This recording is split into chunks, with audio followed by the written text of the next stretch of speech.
Gabriel followed Romiris through the halls. He encountered a few more children. They said good morning, and he replied with the same. All in all, they had some 50 kids of various ages, the youngest being 10 and the oldest 29, each of them suffering from some form of maltreatment. To handle them, Kabritir House employed 15 carers. Each one needed to have a mountain's worth of patience and a cool head. None of these kids responded well to shouting. The meeting room was on the ground floor, with a name written in black letters in the middle. Romiris opened the door and held it open for Gabriel. Most of the other carers were there. Only Yves and Tiramba were absent. Yves was on paternity leave, but Gabriel was not sure why Tiramba was not present. She had been on night watch. The room had numerous shelves loaded with files, each one containing information on the children, copies of reports filed to various agencies and regulatory bodies, and requests from the birth parents to get their children back. Some of them might even succeed. In the center was a large table set roughly 2 meters above the ground, with a large koban surrounding it and one chair reserved for Gabriel. He climbed the ladder and took his place. He had a love-hate relationship with his spot. On the one hand, it gave him a lovely view of the garden. On the other, it was a nightmare during afternoon meetings, and the sun shone directly into his face. Romiris took her place beside Gabriel, and he scanned the room. To his right were Hymas, Big Boma, Little Boma, Johnny Yesu, Ibern, Winner, Pam, Doking, Skooful, Kerr, and finally Amelenyu, the head carer. Good. We're all here, Amelenyu said, looking at her papers to refresh her memory. Now, first thing, you all must realize Tiramba is not present. Her mother was rushed to hospital last night, and I was forced to take overnight watch. I will let you know when she will return to wake, but until then, I'm sure I speak for all of us when I say we wish her mother a speedy recovery, Amelenyu explained before turning to the matters of the day. Winner, I am afraid I'm going to have to ask you to work nights alongside Kerr and Big Boma for the next couple of days, Amelenyu said, looking at the woman. Winner clicked in response and said, Fine, you're lucky I've got nothing going on at the moment. Gabriel felt it was odd that he had not been asked to work nights. He was the next in line for rotation. It was not unheard of. Holidays happened, and family events came up, but he had nothing planned. Now that we've got that sorted, the letter finally came this morning. We can expect the inspection from the Homes and Hospitals Board within the next 2 months, Amelenyu said, holding up the paper in question. It was the standard yearly inspection, conducted separately from the surprise inspection they had received a month ago. Yet even the one they knew about in advance could come at any time. It could be tomorrow or at the end of the 8-day period. Gabriel understood why it needed to be that way, to stop them from hiding their skeletons. But now that he was on the receiving end, it wasn't enjoyable. No point putting any extra effort during the interim. We already do our best, and that's all anyone can ask, Amelenyu stated, giving voice to what they already knew. On a more cheery note, it is Doyai's birthday next week, Little Boma, Eberin. Could you organize that for us, please? Amelenyu asked, knowing full well there was nothing more than Little Boma like organizing more than a party. With pleasure, the cheerful man replied. Little Boma was the eldest carer, having been working at Kabritir House for almost 2 centuries, and had been offered Amelenyu position every time it had been made available but had declined each time. He said he liked to keep paperwork to a minimum. He was in this job to spend time with and help children, not fill out funding forms. Gabriel felt the pacing of this meeting was a little off. It wasn't how this usually went. His eyes were drawn to an A4-sized envelope in Amelenyu's hand, and he had a sneaking suspicion of what it contained. On to a more serious matter, we also received another letter this morning. Amelenyu said, their tone becoming more focused and businesslike. Gabriel straightened in his seat. Amelenyu looked at Gabriel and said, It's addressed to you. Gabriel marked the highest priority. Everyone looked at the envelope as Amelenyu slid it across the table. Everyone already knew what it meant. Gabriel opened the package. It was thick, roughly the width of 2 fingers, and Gabriel proceeded to read the letter. The other carers waited patiently as Gabriel gleaned the necessary information before putting down the stack of papers and explaining, We got a new guest coming in 2 weeks, Category 1. There was a round of hissing from the other carers, and it was well warranted. Category 1 was a designation for ultra-violent children, those who had committed actual crimes that either had or almost led to someone's death. What's their name? Amelenyu asked, keeping calm. This was not the first Category 1 child they had dealt with, and they would not be the last. Kabritir House's job was to help them, after all. Damifrec Amir Kisunec Tufanda, Gabriel explained, giving the boy's full name. A Tufanda name was split into 4 parts. First came the personal name, then the family name, next was the place you were born, and finally, the species. Been to 3 other institutions like ours, labeled a hopeless case each time. 3 count of attempted murder, 7 counts of unaggravated assault, 15 count of aggravated assault, countless theft, grand theft auto, and property damage charges. Gabriel answered, giving a brief rundown of their rap sheet. Is getting a 4th shot after all that, Romiris noted. Got a letter from the judge, Gabriel said, holding it up. Says here that they did not want to send a 13-year-old boy to jail, that they had heard about me and hoped I would be able to set him straight. He's 13, Pam said in amazement. Tufanda aged slower than humans. A 13-year-old was roughly the equivalent of 8 in human years. So yes, Damifrec was young to be sent to prison and have his life ruined.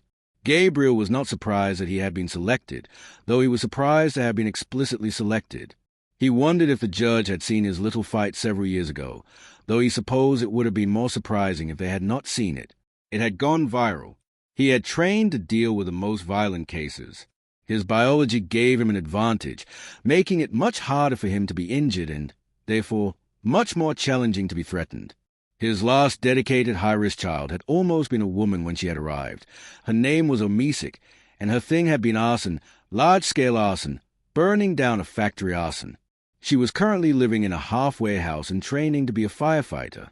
Omisic was qualified to work in the job, but Gabriel had inspired her, much like how he dealt with the most problematic children. Omisic wanted to be the person you called for the worst of blazes, whether it was some complicated chemical blaze or a continent-spanning wildfire. Gabriel still met with her once a month.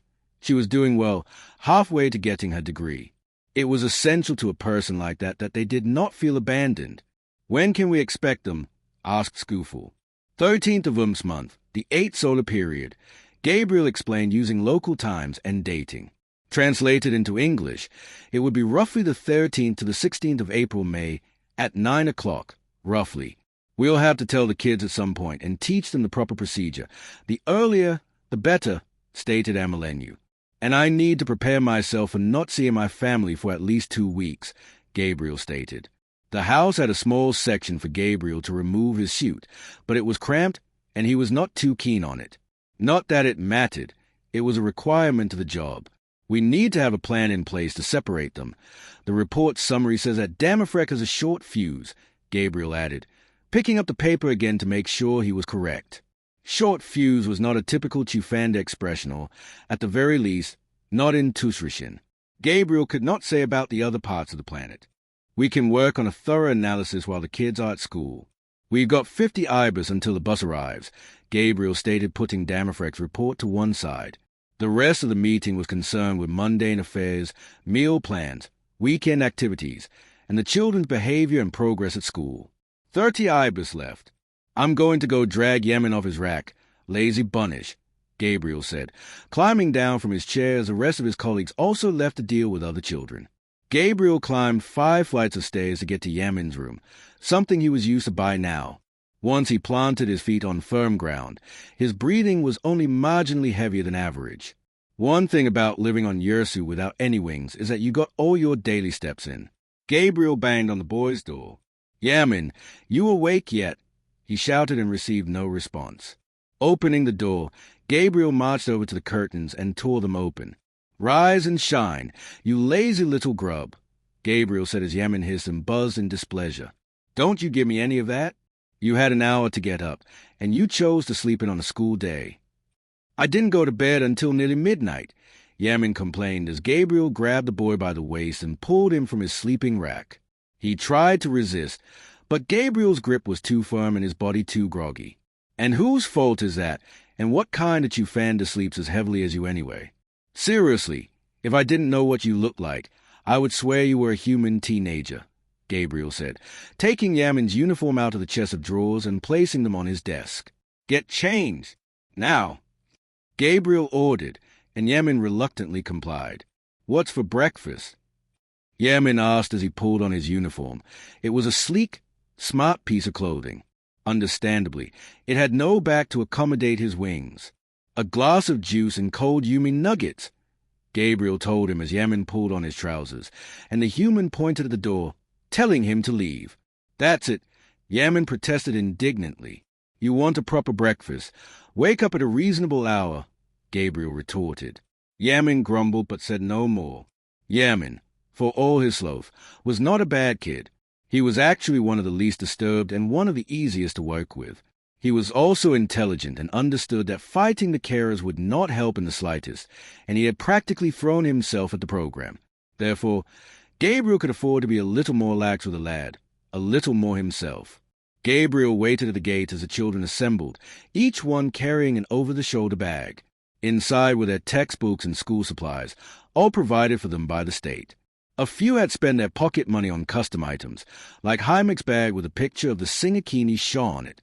He was ingesting a Class II hazardous substance, utilizing the emergency induction port in his suit and a chromatic umbilical. Sipping on a Coke with a rainbow-colored straw, using a hole in his suit would be the English translation, but the kid preferred the more technical term. With the sun starting its work, Gabriel needed it. The Yesu's sun, named Onyaru in the local dialect, could be pretty fierce, even if its UV count was laughable. "Can I have some?" a girl named Tweezu asked, pointing at his drink. "Do you like having internal organs?" Gabriel responded with his own question. "Yeah," Tweezu replied. "Then you don't want this," Gabriel explained, knowing full well that Tweezu had known the answer well before she asked the question. That was the thing with kids. When you told them they could not have something, they wanted it all the more. No different from adults. Really, now that he thought about it. The bus pulled up, and the children clambered aboard. Joriel and Abelay were holding hands now, the time apart, having reminded the other how much they cared about one another. Yemen was the last to arrive, and, therefore, the last aboard. Gabriel followed him on, and that was unusual, so the kids knew something was up. "Got something important to tell you after school, so you all come straight home," Gabriel told them. "Yes, Mr. Ratlew." The children responded like a choir. Gabriel nodded, and he added, "Have fun, learn, and be good." The children clicked in agreement, and Gabriel disembarked. Before the door had closed, the children were already chatting amongst themselves about what was going on. It was rare that they were ordered straight home, so they knew it must be significant. Gabriel wondered if any of them would figure it out. While the kids were gone, the carers started the morning by performing general maintenance, hoovering floors, cleaning facilities, basic gardening, and the like. The children were responsible for their rooms, and they helped with chores, but the adults did the bulk of the work. For Gabriel's part, he was cleaning the assembly hall. Back in the day, it had been a ballroom where the rich had danced the night away. Naturally, moody children with anger issues did not care much for balls, so it had been converted into an assembly hall and function room where they held the kids' birthday parties and other similar events.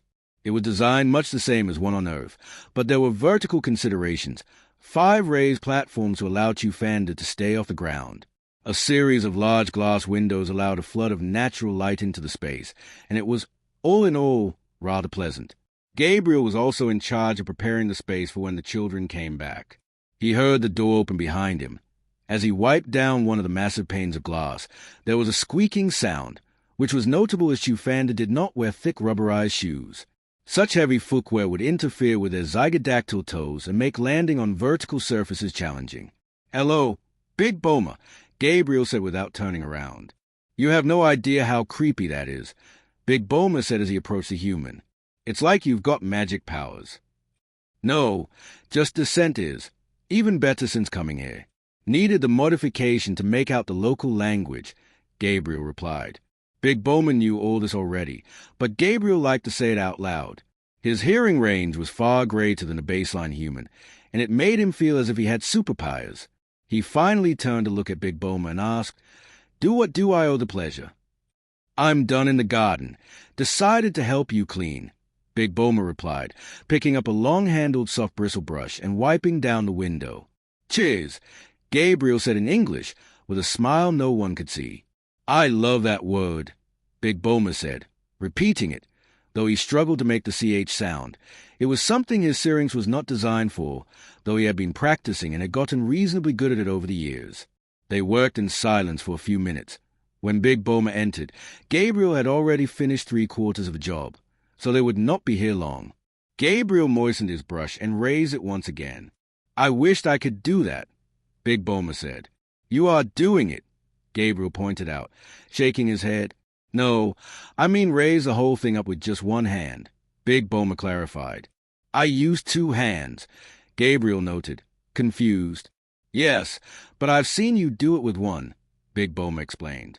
Now that Gabriel knew where Big Boma was going with this, he just shrugged and kept working. This was going to be another moment of the alien gushing over the human super-being. "You think you can handle the new kid?" Big Boma asked, an unmistakable hint of concern in his voice. Perhaps it was for Gabriel. Perhaps it was for the carers. Perhaps it was for the other children, most likely all 3. "As long as he doesn't have a gun," Gabriel replied nonchalantly, masking his own nose. It would be so easy to screw it all up, so easy to make everything go wrong. Big Boma trilled a little and, determined to bring the conversation to something a little less heavy, said, "I watched the Human Olympics." "What did you think?" asked Gabriel, swapping the brush for a wiper with an equally long handle. "Pretty impressive, apart from the jumping. Can your best athletes really only jump 2 3/4 meters in the air?" he said, the positing of his antennae telling Gabriel he was trying to be cheeky. "What do you mean only? We don't have wings." "You lot cheat," Gabriel replied. They cleaned in silence for a while. Gabriel was not much of a talker. He typically only said something when he felt he had something worth saying, so Big Boma did not mind. "How do you think I should tell Nish?" Gabriel asked, thinking about how he was supposed to break the news to his family. Yes, Gabriel's wife, thought Big Boma. That was such a strange idea. The notion of pair bonding with another person seemed like such an intrusion into your life. These things happen. They are a prerequisite of the job. Just be honest. She has to go on digs and conferences. This is your version of that, Big Boma explained. "Good plan," Gabriel replied. Eventually, Big Boma plucked up the courage to ask, "How can you live like that?" "What do you mean?" Gabriel asked, confused. "With someone else, constantly. Don't you get stressed?" Big Boma clarified. "Most humans like to pair bond. It's just what we do, and Nish seems to like it well enough," Gabriel replied with a shrug. This was his default response, having perfected it over the years. "It's got its upsides. You have someone on hand to help you. You can split household chores. There's another person to look after the kid. Someone to stay at home and wait for parcels," Gabriel replied, feeling a slight urge to justify his life choice, even though Big Boma's opinion on it was irrelevant.